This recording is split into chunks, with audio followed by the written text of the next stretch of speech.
Nos encontramos en el Instituto Geológico y Minero de España, concretamente en su museo. En él se guardan algunos de los mejores ejemplares de minerales de España y también del resto del mundo. Hola, me llamo Gea y vivo aquí, en el Museo Geominero. Os vamos a contar un relato de millones de años, la larga historia de la formación de las rocas en la Tierra.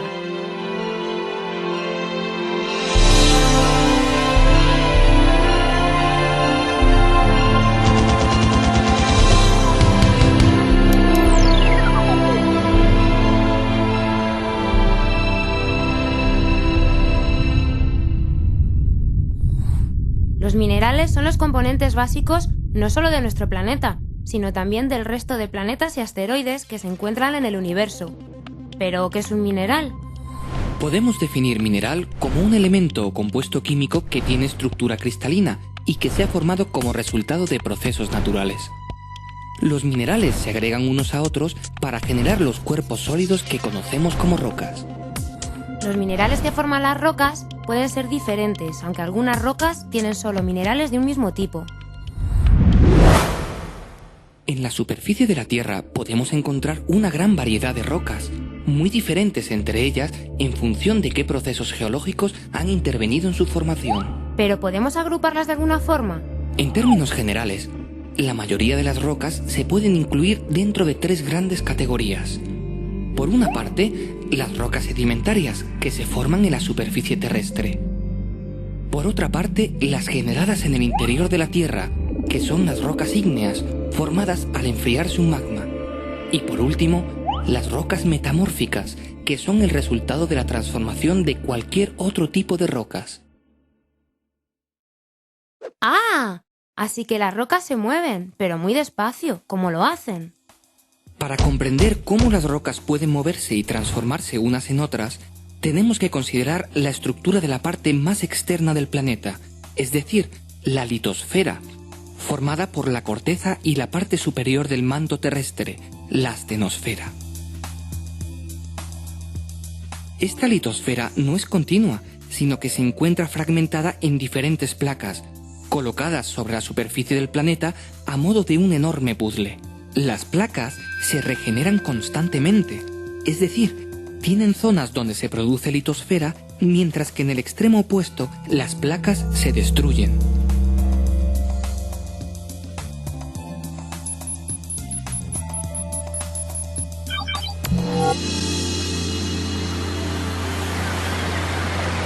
La generación se produce en unas grandes cordilleras submarinas conocidas como dorsales oceánicas, mientras que la destrucción se realiza en las zonas de subducción, donde la litosfera se introduce en el manto hasta fundirse. Para aproximarnos a los diferentes procesos que generan rocas en la Tierra, podemos utilizar un esquema simplificado dentro del marco de una de estas zonas de subducción. En este contexto, se puede definir el ciclo de las rocas, que constituye una serie circular de procesos que explican cómo las rocas pueden transformarse unas en otras. Entonces, ¿me vas a explicar el ciclo de las rocas? El ciclo puede comenzar con las rocas preexistentes, ya sean sedimentarias, ígneas o metamórficas, que se encuentran en contacto con la atmósfera terrestre. Los agentes geológicos externos, como la lluvia o el viento, desmenuzan y disgregan las rocas de la superficie, convirtiéndolas en sedimentos. Vale, entonces el ciclo comienza cuando las rocas se rompen en la superficie, ¿no? Sí. Estos pequeños fragmentos rocosos se transportan a zonas más bajas gracias a la acción de la gravedad, depositándose en las llamadas cuencas sedimentarias. Es en ellas donde se generan las rocas sedimentarias. Entonces, las cuencas sedimentarias son como grandes recipientes donde se acumulan los sedimentos. Las cuencas sedimentarias no están situadas sobre un sector estático, sino que pueden ubicarse encima de una placa litosférica oceánica que se mueve lentamente, introduciéndose debajo de la placa litosférica continental. Por tanto, la roca sedimentaria formada anteriormente comienza a introducirse en el interior de la Tierra y empieza a calentarse progresivamente, gracias a la energía interna que surge del interior del planeta. Además, el peso del sector montañoso que se encuentra encima produce un importante efecto sobre la roca sedimentaria. Eleva su presión litostática, lo que junto al aumento de la temperatura afecta a los minerales que la constituyen, transformándolos y colocándolos en función de la dirección de aplastamiento y generándose así una roca metamórfica. O sea, que si calentamos y comprimimos una roca sedimentaria, la podemos transformar en una roca metamórfica. Así es, Gea. Cuando el aumento de la presión y de la temperatura supera un cierto umbral, la roca metamórfica comienza a fundir, generándose así un magma que asciende lentamente hasta llegar de nuevo a la superficie terrestre, en este caso a través de un volcán, donde se solidifica formándose una roca ígnea. La acción de los agentes atmosféricos externos vuelve de nuevo a disgregar la roca, cerrándose así este lento ciclo que ha durado centenares de millones de años. ¡Millones de años! ¿Cuánto tiempo?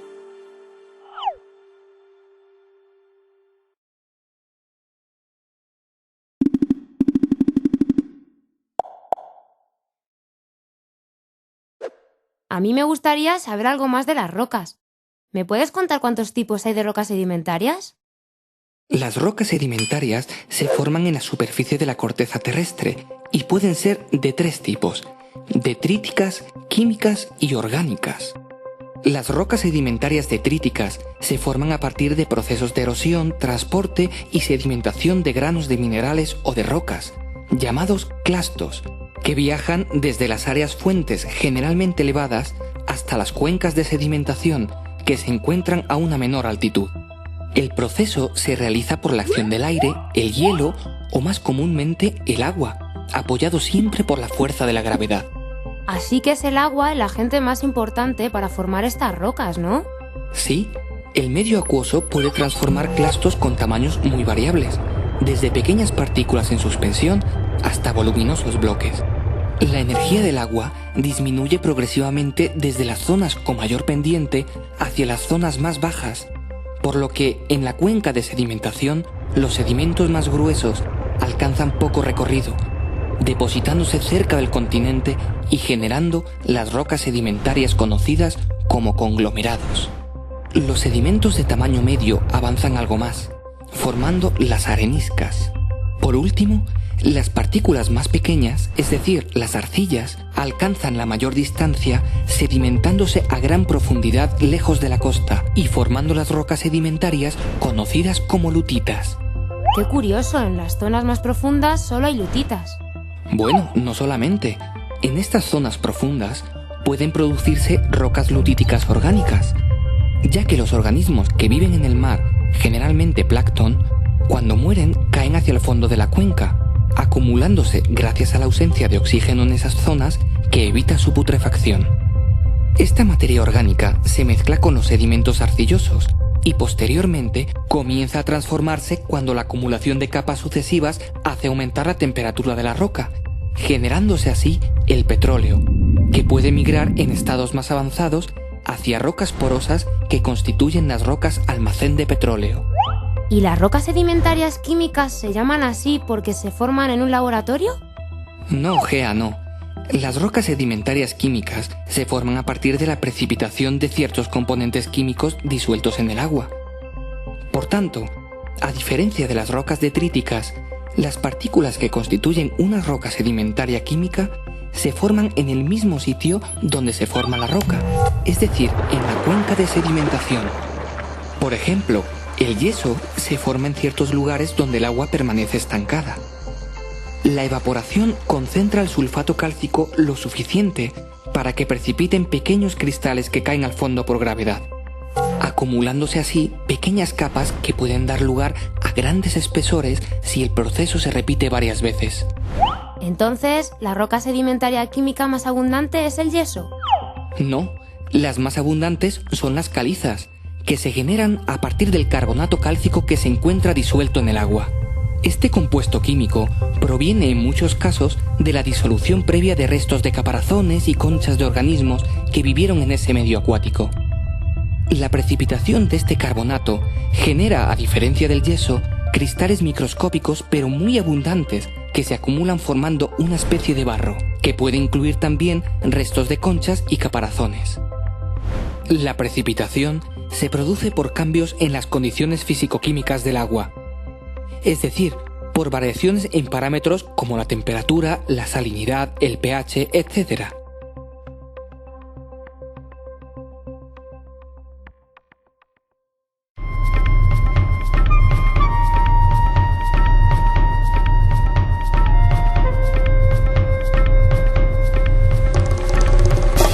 Nos encontramos en la costa de Alicante, donde afloran diversos tipos de rocas sedimentarias detríticas.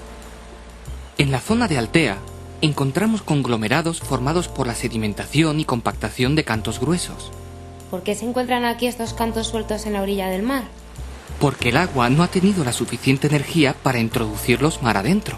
Entonces, ¿un conglomerado sería una roca con cantos como estos unidos entre sí? Si te fijas, Gea, en los conglomerados no solo hay cantos, sino que también hay un material detrítico de grano más fino, llamado matriz, que se introdujo entre los cantos y que hace de cemento, uniendo unos cantos a otros. Así, un conglomerado está formado por cantos y por matriz. Entendido. ¿Podemos ahora ver rocas detríticas de grano más fino? Sí, aquí en el Cabo de las Huertas se encuentra un afloramiento de rocas detríticas de grano medio, es decir, de areniscas. Es cierto, en esta roca se ven los cantos, pero son mucho más pequeños que los conglomerados. Además, están muy pegados unos a otros. Sí, Gea, aunque ahora no hablaremos de cantos, sino de granos. Estos granos se unen unos a otros durante los procesos de consolidación que ha sufrido la roca. El agua pasa a través de los poros que quedan entre los granos, formando minerales que van cementando unos granos con otros y así se forma la arenisca. El color de esta roca me recuerda al de la arena de la playa. Sí, es similar porque la mayoría de los granos, como en muchas playas, son de cuarzo, feldespato y calcita, todos ellos con colores claros. Volvemos ahora a Altea, donde vamos a ver el aspecto que tienen las rocas detríticas de grano más fino, es decir, las lutitas. Por mucho que me acerco, no veo los minerales que forman esta roca. Claro, no puedes verlos porque son minerales de la arcilla que tienen un tamaño tan pequeño que no puede verse salvo con microscopios muy potentes. Es verdad, me recuerda un poco a la arcilla de moldear que usamos en el colegio.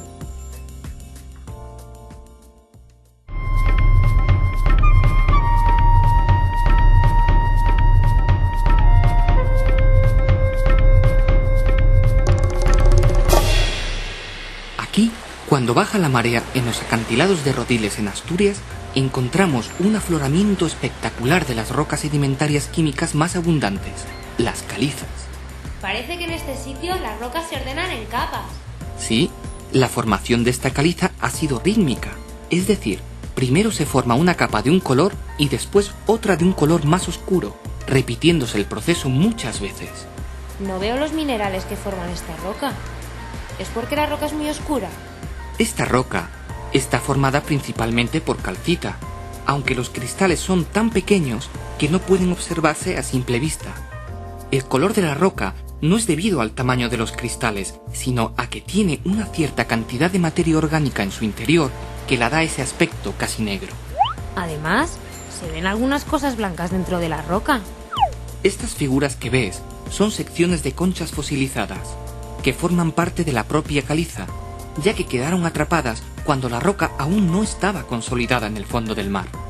Por tanto, estás viendo una caliza con restos fósiles de organismos que vivieron hace muchos millones de años. Hasta aquí hemos visto distintos tipos de rocas sedimentarias. Las detríticas, con ejemplos de conglomerados, areniscas y lutitas, y las químicas, con las calizas que acabamos de ver.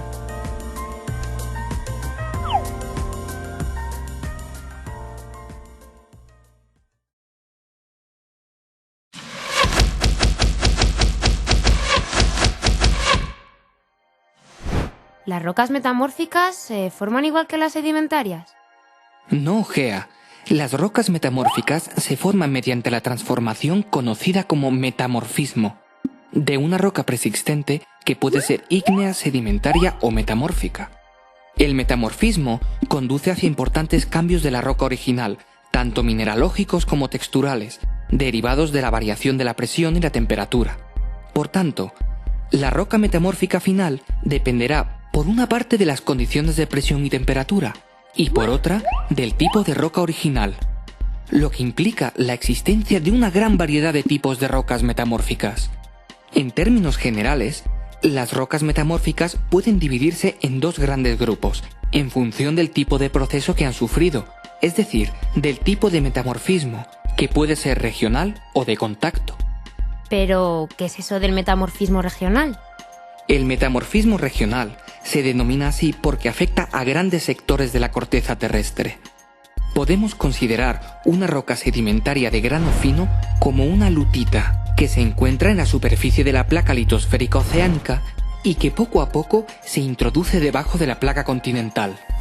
Los minerales arcillosos reaccionan frente al progresivo aumento de la presión y la temperatura, destruyéndose a la vez que se generan otros nuevos, más estables frente a las nuevas condiciones. Además, también cambia la textura de la roca, ya que los nuevos minerales que crecen se orientan en planos de aplastamiento, gracias a la presión litostática que ejerce el peso del continente. Esta orientación origina lo que se conoce como esquistosidad, que se manifiesta en la roca como superficies planas de rotura, muy evidentes en rocas similares a las pizarras. Bueno, pero me dijiste que había otro tipo de metamorfismo, ¿no? Sí, Gea, aunque es mucho menos importante que el regional, el metamorfismo de contacto se produce cuando la placa litosférica comienza a fundirse al alcanzar una gran temperatura y llegar a una determinada profundidad. El magma que se genera asciende a través de la placa continental y se instala en su interior, encajándose entre las rocas que están mucho más frías que el magma. Si suponemos que el magma se encaja en rocas sedimentarias arcillosas como las lutitas, estas reaccionarán ante el aumento de la temperatura, formándose una aureola alrededor del magma donde las lutitas se transforman en corneanas. Habitualmente, en la aureola crecen nuevos minerales como la andalucita o la cordillerita, estables dentro del nuevo rango de temperatura.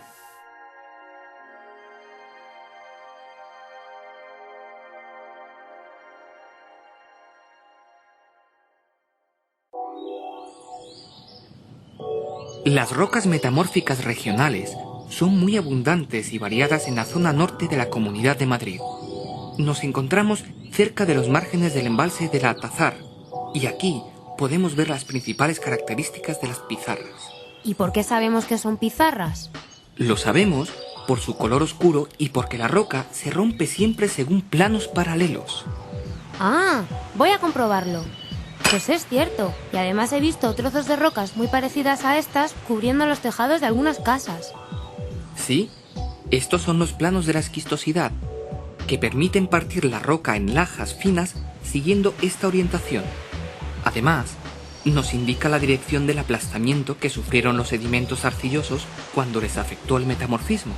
¿Todas las rocas formadas por metamorfismo regional son pizarras? No, Gea. Hay otras rocas diferentes.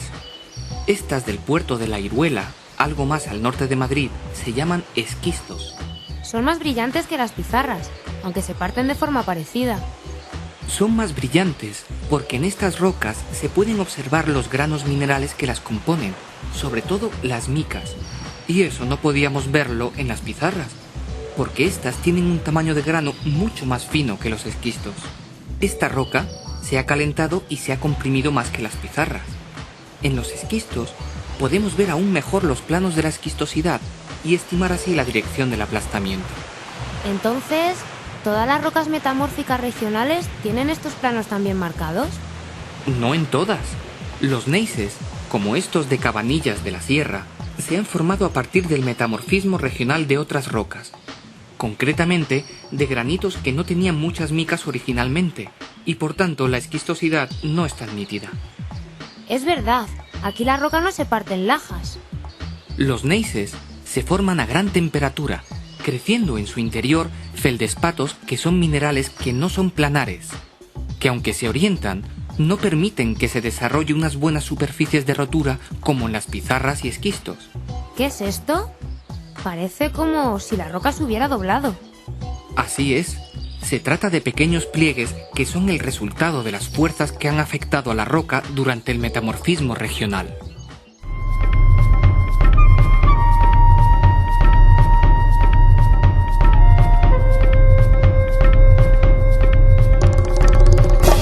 Cerca de las ruinas del castillo de Mirabel, en la provincia de Cáceres, podemos encontrar rocas formadas durante el metamorfismo de contacto, conocidas comúnmente como corneanas. Estas rocas son muy parecidas a las pizarras que vimos antes, ¿no?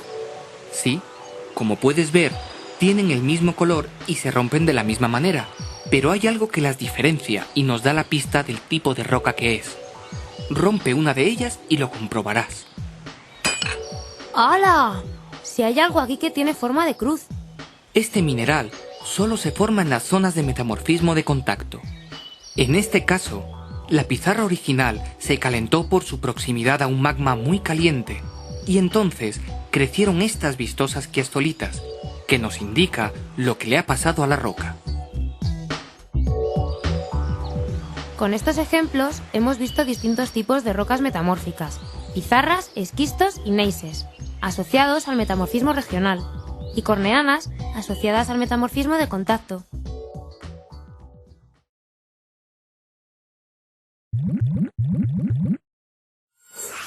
Antes me has hablado de magmas. ¿Existe alguna roca que se genere a partir de un magma? Claro, Gea. Las rocas ígneas se forman a partir de la solidificación o cristalización de magmas.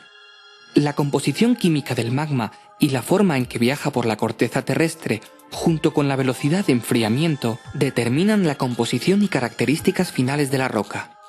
Estas características incluyen el tamaño de grano, la forma de los cristales, el contenido relativo de minerales y, por tanto, el color. Dentro de las rocas ígneas podemos diferenciar dos grandes grupos: rocas plutónicas y rocas volcánicas. Entonces hay dos grupos distintos. ¿Cómo se forman las plutónicas? Cuando la placa litosférica que subduce por debajo del continente alcanza una cierta temperatura, comienza a fundir y se genera un magma que asciende entre las rocas que forman la placa litosférica continental. Durante el ascenso, el magma funde parte del material continental, incorporándolo en su interior. A medida que va subiendo, el magma se va enfriando progresivamente hasta que adquiere una textura tan viscosa que le impide ascender más y se emplaza a una determinada profundidad, generándose así una roca plutónica, como el granito. Dado que la temperatura desciende lentamente, los cristales que se forman al enfriarse el magma adquieren un tamaño considerable, visible a simple vista en la roca. Ya casi me puedo imaginar cómo se forman las volcánicas. Si el ascenso del magma se produce rápidamente porque es más fluido que el anterior o porque encuentra mejores caminos en su recorrido, puede llegar a la superficie terrestre y salir al exterior formando coladas de lava que al enfriarse formarán una roca volcánica como el basalto. Como la temperatura desciende muy rápidamente, el magma se enfría bruscamente, de forma que los minerales tienen poco tiempo para formarse, adquiriendo un tamaño muy pequeño o formándose un vidrio llamado obsidiana, que es una sustancia amorfa sin estructura cristalina.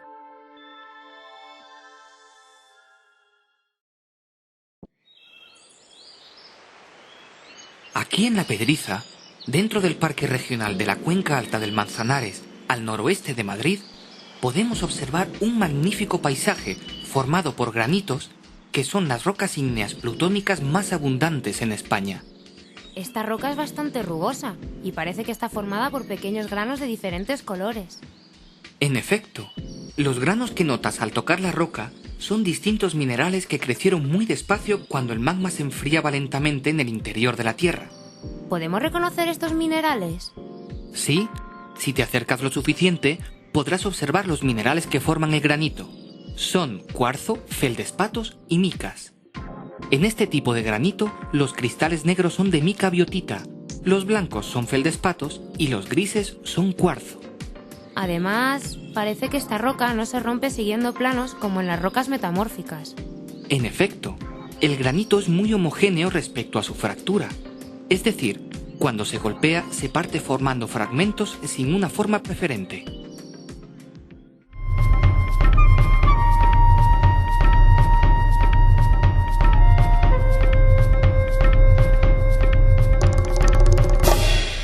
Las Islas Canarias son islas formadas gracias a la emisión de materiales volcánicos en diversas erupciones. Nos encontramos en el Parque Nacional de Timanfaya, situado en la isla de Lanzarote, y aquí podemos observar la forma de los volcanes y las coladas de lava basáltica casi tal y como se quedaron después de la erupción que originó este paisaje. Parece un paisaje lunar. Apenas hay plantas. La formación del suelo necesario para que crezcan las plantas después de una erupción es un proceso muy lento que tarda miles de años en realizarse. La roca que forma este paisaje es negra, pero no parece que esté formada por minerales. Esta roca se llama basalto y es así de negra porque tiene una cierta cantidad de elementos colorantes como el hierro. ¿Te parece que no está formada por minerales porque estos tienen un tamaño de grano muy fino, dado que no les dio tiempo a crecer porque la lava se enfrió deprisa, atrapando burbujas de gas que ahora las vemos como pequeños huecos en la roca? ¿Esa especie de cuerdas gruesas en el basalto tiene algo que ver con ese enfriamiento? Sí, cuando la lava fluye por las laderas de los volcanes, se va haciendo más viscosa al enfriarse y se forman esas formas conocidas como lavas cordadas. La dirección de las cuerdas es perpendicular a la dirección del movimiento del magma. ¿Y estas cuevas que aparecen en la roca? Se forman cuando la parte más externa de la colada basáltica se enfría en contacto con la atmósfera, pero por dentro aún sigue circulando el magma, que sigue caliente. Cuando se acaba la emisión, toda la lava se va y queda el túnel por donde circuló. Como acabáis de ver, las rocas ígneas se dividen en dos grandes grupos: las plutónicas, representadas por los granitos, y las volcánicas, representadas por los basaltos.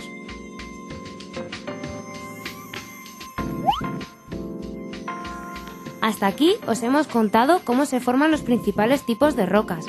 Seguro que habéis aprendido que los paisajes que veis son algo más que un montón de rocas. Os espero muy pronto con nuevas aventuras geológicas.